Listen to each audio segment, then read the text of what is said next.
Sometimes we don't realize that we're actually grieving. And then if we don't realize that we're grieving, then how do we address that? And how do we take steps to honor that grief and nurture ourselves so that we have the opportunity to move forward in a new way?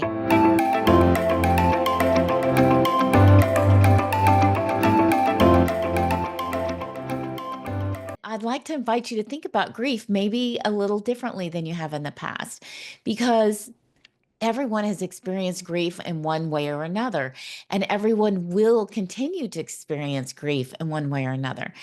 And so I would like to invite you to think about grief as it's not meant to destroy us.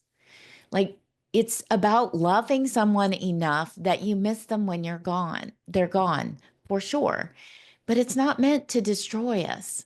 And we're not meant to drown in our grief.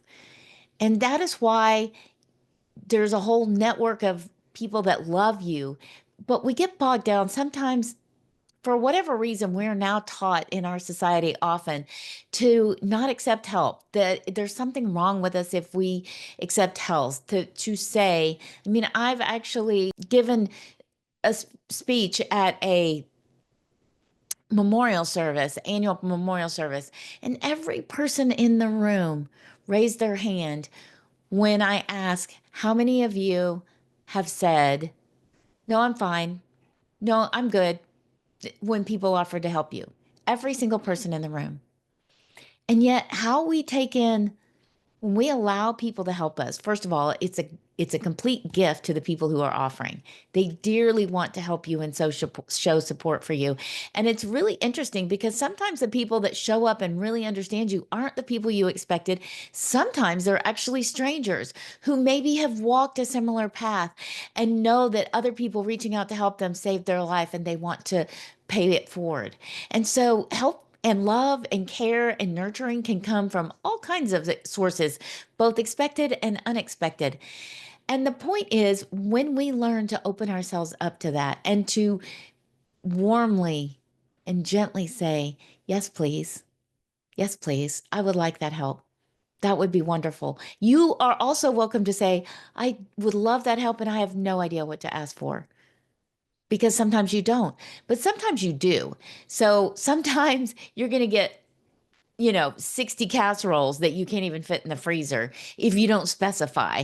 And sometimes what you really need is somebody to come help you with the laundry that you were just too exhausted to focus on, or to help you with the dishes, or to run some errands, or even just create an order and hit send and have it delivered because your brain just can't do it right now. And so I want to empower you to ask for those things, to trust that when people offer, that's God, the universe, showing you the love. And that love and support is what you need in order to carry you through your grief. And it's meant for you and it's there for you.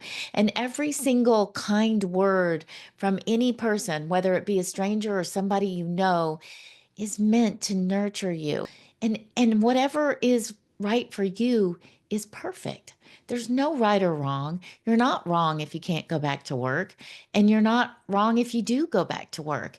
We have this, and you're not wrong if you go to dinner with a friend, and you're not wrong if you go to something that makes you laugh in the middle of your grief. There's no right or wrong. But what's right or wrong has to feel what feels good to you inside. This is so important.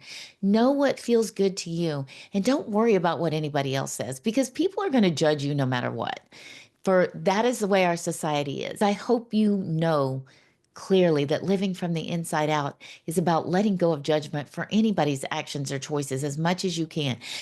Even in the midst of your sadness, you can feel joy. And take those glimpses and savor them. Sometimes we feel guilty. We almost like release them like a hot potato. And I want you to savor them and nurture them. And when the grief comes, you always have that touchstone of the joy and the memories.